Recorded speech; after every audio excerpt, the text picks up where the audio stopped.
Let's begin with the first topic in chemistry and the first topic is matter. Matter के बारे में आपने previous classes में ज़रूर पढ़ा होगा and you know by definition matter is anything that occupies space and has some definite mass. So matter हर वो चीज़ है जिसमें कुछ मास होता है और वो कुछ स्पेस ऑक्यूपाई करती होगी. एग्जाम्पल के लिए अपने आसपास जो भी चीज़ें आप देखेंगे हर वो चीज़ मैटर है क्योंकि उसके पास कुछ ना कुछ मास होगा और उसने कुछ ना कुछ जगह लिया होगा. जैसे मैंने ये पेपर रखा हुआ है, इसने टेबल पर यह एक जगह लिया हुआ है, सो ये एक मैटर हुआ. ये पूरा टेबल मैंने ज़मीन पर रखा हुआ है तो इसने एक ज़मीन का एक हिस्सा ऑक्यूपाई किया हुआ है, सो एक टेबल मैटर हुआ. बुक्स जो आप पढ़ते हैं, पेन जिसके थ्रू आप लिखते हैं, लैपटॉप या मोबाइल जिस पर आप ये वीडियो देख रहे हैं वो भी मैटर है. क्यों? क्योंकि उसने एक जगह लिया हुआ है. अगर मोबाइल यूज कर रहे हैं तो मोबाइल ने आपके हाथ में एक स्पेस बनाया हुआ है. अगर आप लैपटॉप यूज कर रहे हैं तो लैपटॉप ने आपके टेबल पे एक स्पेस ऑक्यूपाई किया हुआ है. तो ये सारी चीज़ें मैटर हैं. तो जो जितनी चीज़ें हमारे आसपास दिख रही हैं वो क्या हैं? वो मैटर हैं. उसके अलावा कुछ चीज़ें जैसे एयर हम नहीं देख पाते हैं फिर भी वो मैटर है. क्यों? क्योंकि वो कुछ जगह ले रही है. एक खाली बोतल जो हमें खाली दिखती है वो भी पूर्णतः खाली नहीं होती है. उसमें एयर ने स्पेस लिया रहता है और जब हम उस बोतल में पानी पोर करते हैं और जब उस बोतल में हम पानी पोर करते हैं तो पानी एयर को रिप्लेस कर देता है और वहाँ अपनी जगह बना लेता है और जो एयर उस बोतल के अंदर होता है वो बाहर आ जाता है. सो जितने एग्जांपल्स मैंने मैटर्स के दिए हैं अगर ध्यान से देखेंगे तो आप पाएंगे कि वो 3 स्टेट्स में ही हैं. या तो वो सॉलिड है, या तो वो लिक्विड है, या फिर वो गैस है. जैसे बुक्स, पेन्स, टेबल, पेपर्स ये सारे सॉलिड्स हुए. For example of liquid water, petrol, juice, oil, these are the examples of liquids. And the biggest example of the gas is air जो कि हमारे चारों ओर है. Another example of gases are smoke, fumes and so on. If you will ask me what is the difference between solid, liquid and gas, so the main difference between solid, liquid and gas is interatomic space. Means we know that everything is made of atoms. So हर एक चीज़ atom से मिलकर बनी हुई है. और solid के जो atoms भी हो सकते हैं, मॉलिक्यूल्स भी हो सकते हैं, आयंस भी हो सकते हैं.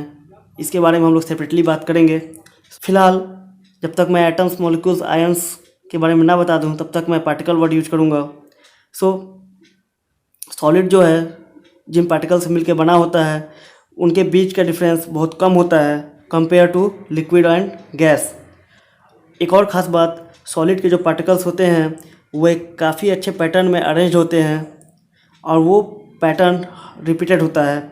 जैसे अगर मैं इसको एक स्क्वायर मान लूँ तो आप देख सकते हैं ये स्क्वायर स्क्वायर स्क्वायर रिपीट हो रहा है हर जगह. अगर मैं एक क्यूब का पैटर्न मान लूँ तो ऐसा क्यूब का पैटर्न हर जगह फॉलो हो रहा है. अगर एक आप लाइन मान लें तो ये लाइन कंटिन्यू हो रही है. सो सॉलिड के पार्टिकल्स जो होते हैं काफ़ी अच्छे अरेंज मैनर में होते हैं. इन केस ऑफ लिक्विड पार्टिकल्स के बीच का डिफरेंस सॉलिड के तुलना में थोड़ा ज़्यादा होता है. एक और बात सॉलिड से रिलेटेड, सॉलिड के जो ये पार्टिकल्स होते हैं उनके बीच जो फोर्स होता है जो उन्हें बांधे रखता है पार्टिकल्स को एक दूसरे से, ये काफ़ी ज़्यादा होता है. और ये फोर्स इतना ज़्यादा होता है कि ये सॉलिड के जो पार्टिकल्स हैं वो एक दूसरे को छोड़ के नहीं जा पाते हैं. और ये जो फोर्स है इसको इंटरमॉलिक्यूलर फोर्स बोलते हैं. और ये सॉलिड में इतना ज़्यादा होता है कि वो मॉलिक्यूल्स को एक दूसरे से दूर जाने नहीं देता है. इस तरह सॉलिड के पार्टिकल्स एक दूसरे के करीब ही रहते हैं. वो बस मैक्सिमम वाइब्रेट कर सकते हैं. सॉलिड के जो पार्टिकल्स होते हैं बस वो वाइब्रेट कर सकते हैं बट वो एक दूसरे से दूर नहीं जा सकते हैं. केस ऑफ लिक्विड, लिक्विड के पार्टिकल्स के बीच का डिस्टेंस सॉलिड से ज़्यादा होता है और लिक्विड के अंदर पार्टिकल्स के बीच का इंटरमॉलिक्यूलर फोर्स सॉलिड की तुलना में कम होता है, जिसकी वजह से जो लिक्विड का शेप है जब हम कंटेनर चेंज करते हैं तो वो चेंज हो जाता है. At last, in case of gas जो पार्टिकल्स के बीच का डिस्टेंस होता है ये काफ़ी ज़्यादा होता है और इनके बीच का इंटरमॉलिक्यूलर फोर्स काफ़ी कम होता है. इस वजह से गैस का वॉल्यूम और शेप दोनों फिक्स नहीं होता है. सो आप समझ गए solid, liquid, gas. If you ask me the definition of solid, the answer will be solid is that phase of matter which has fixed shape and fixed volume. Coming to the liquid, liquid is that phase of matter which has fixed volume, but its shape changes as we change the container. So liquid का भी volume solid की तरफ fix तो होता है, but उसका shape fix नहीं होता है. Let me show you. This is the बोतल of 200 ml of cold drink. इसमें मैंने पानी भरा हुआ है. सो इसमें अभी 200 ml वाटर है. ओके, और इसे अगर मैं जिस मग में इस वाटर को पोर कर दूं, तो ये 200 ml का जो वाटर था इसमें, वो इसमें आ गया. सो जो 200 ml वाटर जो कि इसका वॉल्यूम था, कंटेनर चेंज किया तो वो वॉल्यूम जो 200 ml यहाँ पर था वही 200 ml यहाँ पे है. इसका वॉल्यूम चेंज नहीं हुआ. जो पहले वाटर ने 200 ml का स्पेस कवर किया हुआ था इस बोतल में, अभी भी उसने 200 ml का स्पेस यानी कि वॉल्यूम कवर किया हुआ है. आप देख सकते हैं इसका वॉल्यूम फिक्स है.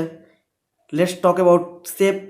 सो पहले वाटर जो था इस बोतल के शेप में था, बोतल का उसने शेप लिया हुआ था, बट अब वाटर ने इस मग का शेप ले लिया.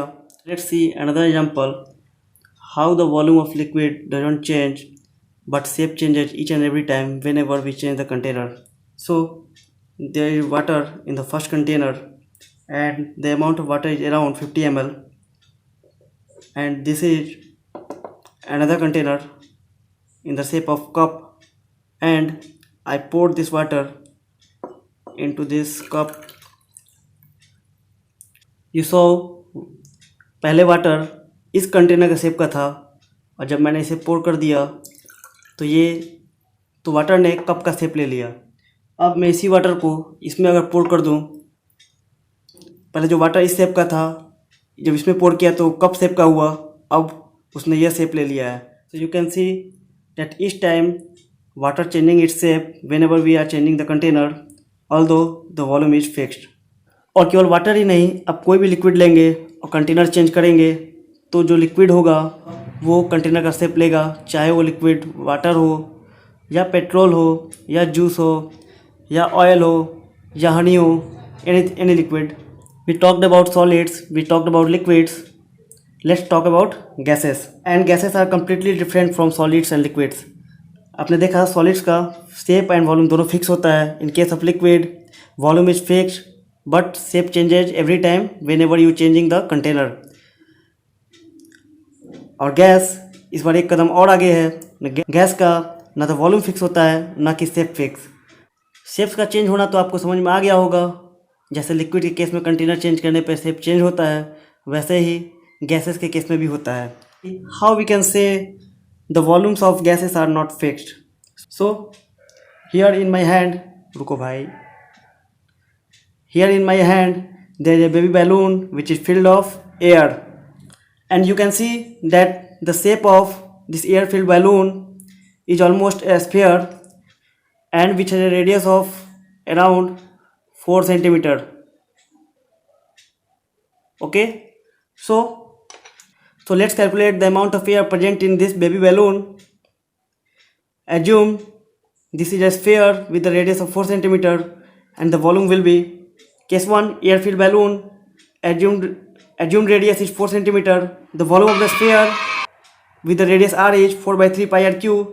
When I put this data, the value of radius and pi, I get the volume is around 260 centimeter cube. This is not the exact data, it is the approximate data, 260 centimeter cube.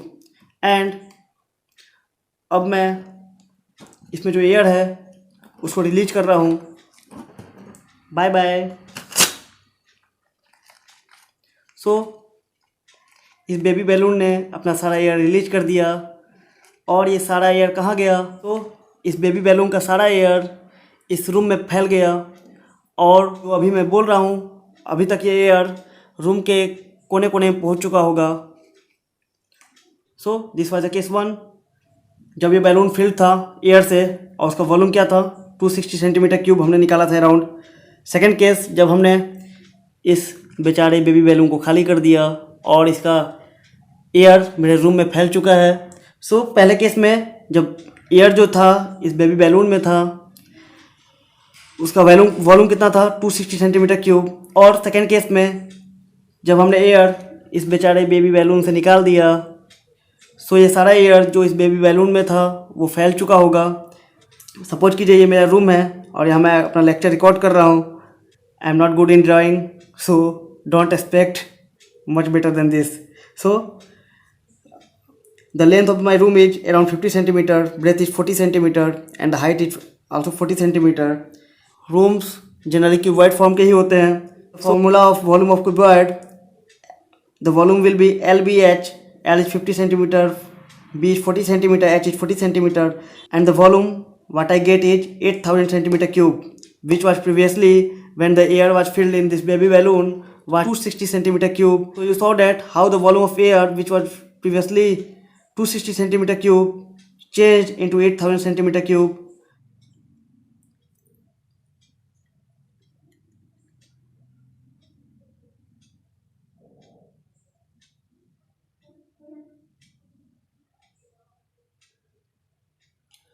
So I hope now it's clear to you what does it mean.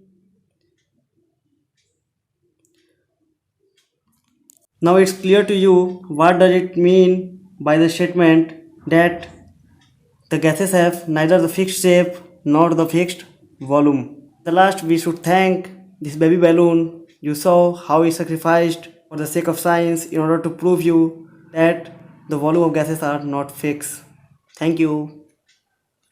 And he replying, you are welcome. I am happy that I helped you. And he is also saying he will come each and every time whenever you need him. Thank you.